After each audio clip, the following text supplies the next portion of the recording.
Sais-tu que tu peux être en paix maintenant? Sais-tu que tu peux recevoir la paix de Christ maintenant par rapport à la situation que tu es en train de traverser? Ou par rapport à toutes les pensées là qui sont dans ta tête? Tu te poses beaucoup de questions et à toutes ces questions génèrent du trouble dans ton cœur, du trouble dans tes pensées, de l'angoisse parfois, de l'incertitude. Et plus tu penses, moins tu arrives à dormir. Plus tu penses, plus tu sens que ton cœur est comme, prisonnier justement de tes pensées. Mais laisse-moi te dire que tu as la clé là, maintenant, pour être dans la paix. Je voudrais partager avec vous un passage autour de justement cette question de la paix avec un verset qui m'a interpellé. C'est dans Luc chapitre 7. Dans Luc chapitre 7, il nous est parlé là d'une rencontre, d'une invitation, d'un repas. Jésus est invité chez un homme qui s'appelle Simon le pharisien. Et ce chef, cet homme religieux, ce religieux, va inviter Jésus à manger chez lui. Et pendant qu'ils sont invités, dans la maison de ce pharisien, il y a une femme qui va entrer. Cette femme, il nous est dit que c'est une femme de mauvaise vie. Elle va entrer certainement avec discrétion, elle va se mettre là, toujours dans la discrétion, dans l'humilité, elle va se mettre aux pieds de Jésus, derrière lui. Et il nous est dit qu'elle va pleurer de ses larmes, parce qu'elle sent dans la présence de Jésus-Christ de l'amour. Elle sent que finalement c'est là qu'elle est bien. Et puis elle est en train de verser ses larmes, elle va prendre un parfum précieux qu'elle avait mis, qu'elle avait réservé, qu'elle va verser sur les pieds de Jésus. Et puis avec ses cheveux, elle va venir et nettoyer, essuyer les pieds sales de Jésus.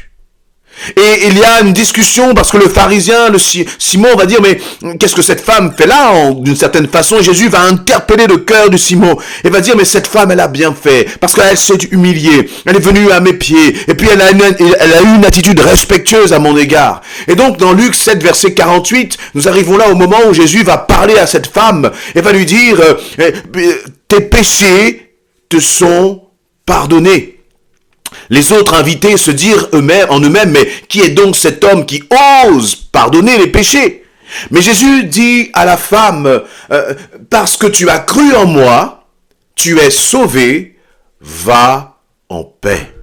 Et c'est sur ce verset-là, cette parole puissante de Jésus, que je voudrais que nous puissions avoir quelques réflexions. Parce que tu as cru en moi, dit Jésus, tu es sauvé, va en paix. La paix. C'est tellement précieux d'être en paix. Dans cette société-là où on entend tellement de violence, c'est tellement chaotique. Dans les maisons, dans les familles, c'est compliqué. À l'école, pour les jeunes, c'est compliqué. Et donc partout où tu vas, tu te dis, mais où vais-je donc trouver la paix?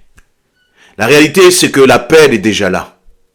Et pour cette femme, eh bien, que se passe-t-il? Cette femme, c'était une femme de mauvaise vie, très certainement rejetée par les autres, très certainement qui avait un regard sur sa vie qui était un regard, on devait la considérer comme un rebut, peut-être même de cette société. Elle-même se regardait avec honte à cause de son mode de vie. Elle devait se sentir rejetée, salie par les autres. Mais là, elle savait qu'en allant dans la présence de Jésus-Christ, elle trouverait la paix. Et donc cette femme, elle n'a pas parlé pendant tout ce récit, pendant toute cette cette histoire-là. La femme ne parle pas. Mais à un moment, eh bien, Jésus va lui dire tes péchés sont pardonnés.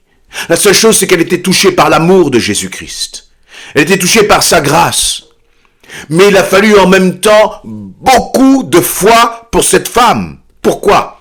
Parce que dans beaucoup des miracles, il nous est conté dans les 4 évangiles, il nous est parlé par exemple de l'aveugle qui a été guéri, du boiteux qui a marché, et il nous est parlé du lépreux qui ou ces 10 lépreux qui ont leur peau qui ont été totalement guéris. Il nous est parlé de cette femme qui avait cette maladie de sang, qui a touché le vêtement de Jésus, qui dans la foule, et elle aussi a été guérie. Il nous est parlé de Jésus lorsqu'il a multiplié les 5 pains et les 2 poissons pour nourrir toute une foule de, je crois, 5000 personnes. Et il nous est parlé de Jésus qui a menacé la tempête s'est calmée. tout autant de miracles, mais qui avaient une manifestation extérieure, qui avaient une réalité extérieure. Et donc on pouvait les voir de nos propres yeux, ces miracles. Et donc on ne pouvait finalement que croire, même si en voyant certains s'endurcissaient. Mais au moins il y avait une manifestation extérieure de la puissance de Jésus-Christ, de ces miracles. Là, nous sommes dans ce récit, c'est totalement différent parce que qu'est-ce que Jésus va changer? Qu'est-ce que Jésus va transformer dans la vie de cette femme? Rien d'extérieur. Elle n'avait pas de maladie. Elle n'avait pas d'handicap. Il n'y avait pas peut-être un problème d'argent ou autre. Elle regarde, Dieu Jésus va parler, elle regarde son compte en banque, le compte en banque est plein. Il n'avait rien de tout cela dans ce récit. Il y avait quelque chose que personne ne voyait, qui était au fond de son cœur, qui était son péché qui la condamnait. Et Jésus va dire à cette femme, tes péchés te sont pardonnés. Je ne sais pas ce que cette femme a ressenti à ce moment-là. Mais Jésus va lui dire, parce que tu as cru en moi, tu es sauvé, va en paix. Et finalement, cette femme n'avait rien, aucun élément extérieur auquel se raccrocher pour être sûre que ses péchés étaient pardonnés. Et donc tout reposait sur sa foi. Encore une fois, dans ce verset 50, il y a ce lien, cette relation de cause à effet qui est faite entre le fait de croire et être dans la paix. Si tu n'es pas dans la paix, c'est parce que tu ne crois pas en Jésus-Christ. Lorsque je ne suis pas dans la paix, c'est parce que je ne crois pas en Jésus-Christ. Je ne crois pas que dans cette situation précise, il est capable d'intervenir. C'est parce que si je ne suis pas dans la paix, c'est parce que je crois plus en circonstances qu'en ce que dit Jésus et ce que Jésus est capable de faire. Et je crois qu'à un moment, il faut arrêter de croire en ce que nous voyons uniquement, mais de placer notre espérance, notre assurance dans les projets de Jésus-Christ, dans son amour qu'il a pour nous. Et c'est ce que cette femme a fait. Parce qu'elle aurait pu se questionner, elle aurait pu dire, mais qui me dit que mes péchés sont pardonnés? Qui me dit que je suis sauvé? Elle aurait pu dire, mais Jésus, est-ce que tu peux me prouver vraiment que je suis sauvé? Elle n'a rien fait de cela. Sur une parole de Jésus, elle est repartie en paix. Et je crois que nous n'avons pas le droit de nous laisser perturber. Tu n'as pas le droit de te laisser perturber par les circonstances, par les situations, mais tu dois t'accrocher, tu dois t'attacher à la parole de Jésus-Christ, qui a dit par exemple à cet homme qui avait son fils qui était possédé, et Jésus a dit à cet homme, eh bien, tout est possible à celui qui croit. Et c'est ce tout est possible qui nous apporte la paix. La situation n'est pas encore changée, mais parce que je crois en Jésus-Christ, je peux déjà avoir la paix parce que je lui fais confiance. Ce qui nous perturbe, ce n'est pas tant les situations, ce n'est pas tant les épreuves et les circonstances, mais ce qui nous perturbe, c'est notre manque de foi. Parce que si face aux circonstances, tu as la foi, cette foi va amener la paix dans ton cœur. Et finalement, qui a décidé de croire en Jésus-Christ? C'est cette femme. C'est cette femme qui a décidé de croire que ses péchés étaient pardonnés. C'est cette femme qui a décidé de croire qu'elle pouvait faire confiance en la parole de Jésus. Et c'est cette femme qui est repartie. Comment? En paix. Une femme qui était perturbée. Une femme qui était baissée, qui était brisée, cassée à l'intérieur. Elle est ressortie de la maison de ce pharisien. Le cœur en paix. Le cœur en paix. Et laisse-moi te dire que la paix, ta paix, ne dépend finalement que de toi. Parce que tu as cru en moi, va dire Jésus, tu es sauvé, va en paix. Et la question que tu peux te poser, que je peux me poser, c'est est-ce que je crois en toi réellement, Jésus? Vous voyez, c'est pas simplement dire je crois en toi, non. Dans cette situation précise, je veux déclarer, Seigneur, que je crois en toi et que parce que je crois en toi, eh bien, je suis en paix. D'ailleurs, je crois que notre paix est un thermomètre, un indicateur de notre foi. Parce qu'il n'y a que ceux qui ont réellement la foi qui marchent dans la paix.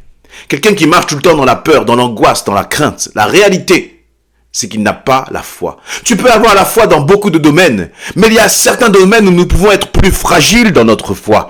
Pour certains, ce sera dans son couple, d'autres, ce sera dans le cadre de son célibat, d'autres par rapport à son travail, d'autres, ce sera par rapport à sa famille. D'autres, ce sera peut-être par rapport à tu te lances dans des projets, mais tu n'as aucune confiance, tu as peur et tu trembles au moindre obstacle. Et c'est dans cette situation précise que le Seigneur te demande, mais dans cette situation, est-ce que tu as foi? Est-ce que tu crois en moi? Et tu ne réponds pas trop vite, oui ou non. Non, regarde à ton cœur. Regarde à ton cœur. Et si tu vois qu'il n'y a pas de paix, alors c'est que la foi n'y est pas. Et je t'invite vraiment à prendre rendez-vous avec la foi. À commencer à déclarer dans ton cœur, Seigneur, je te demande pardon là, parce que c'est vrai que j'ai laissé comme une faille d'incrédulité, mais je veux croire en toi, dans cette situation précise. Je veux placer mon espérance en toi, Seigneur. Et à chaque fois qu'il y a un doute, eh bien, chasser ce doute. Et remettre Jésus-Christ en premier dans tes pensées, dans ton cœur. Parce que tu n'es pas fait comme pour être emporté là par, comme une brindille, comme les vagues là qui vont à droite et à gauche en fonction du vent. Non, ce n'est pas à cela que tu es amené. Tu es amené à être ferme dans ta foi pour demeurer dans la paix. Pour demeurer dans la paix. Et finalement, vous voyez, il y a des choses qui sont extraordinaires que Dieu fait et qui ne se voient pas, mais qui sont si profondes. Entre un homme qui est guéri de la lèpre, un homme qui est délivré des démons, un homme qui est guéri du fait qu'il était aveugle, de sa cécité, et une femme qui est pardonnée de ses péchés au point qu'elle soit sauvée et qu'elle ait la vie éternelle. Finalement, le plus grand des miracles, c'est le salut de cette femme. Et le miracle le plus invisible, c'est aussi le salut de cette femme. Dieu, voyez, et c'est pour cela que la foi ne doit pas s'appuyer simplement sur ce que tu vois ou sur ce que tu entends, mais elle doit s'appuyer sur la parole de l'Éternel, elle doit s'appuyer sur ce que Dieu dit. Et quand je dis s'appuyer, c'est vraiment qu'elle soit un fondement pour ta vie, que ta foi soit un fondement pour ta vie. Et si ta foi est un fondement pour ta vie, alors tout ce dont j'ai parlé en introduction, tout ce qui serre ton cœur, tout ce qui t'empêche de dormir la nuit, tout ce qui tourne dans ta tête là et qui, empoisonne tes pensées, tout cela va être relégué au second rang. Tout cela va être chassé loin de toi. Pourquoi ? Parce que tu auras décidé, comme pour cette femme, de mettre ta confiance en Jésus-Christ. Et pourquoi tu peux mettre ta confiance en Jésus-Christ? Si vous reprenez ce passage un peu plus haut, eh bien, Jésus va aussi parler d'amour. Tu peux mettre ta confiance en Jésus-Christ parce que tu es aimé de Jésus-Christ. Que sa paix te remplisse. Mais même, je suis en train de réfléchir, quand je dis ça, que sa paix te remplisse, finalement, ça ne dépend que de toi. C'est toi qui peux décider de croire réellement en Jésus-Christ dans la situation que tu es en train de traverser. Amen.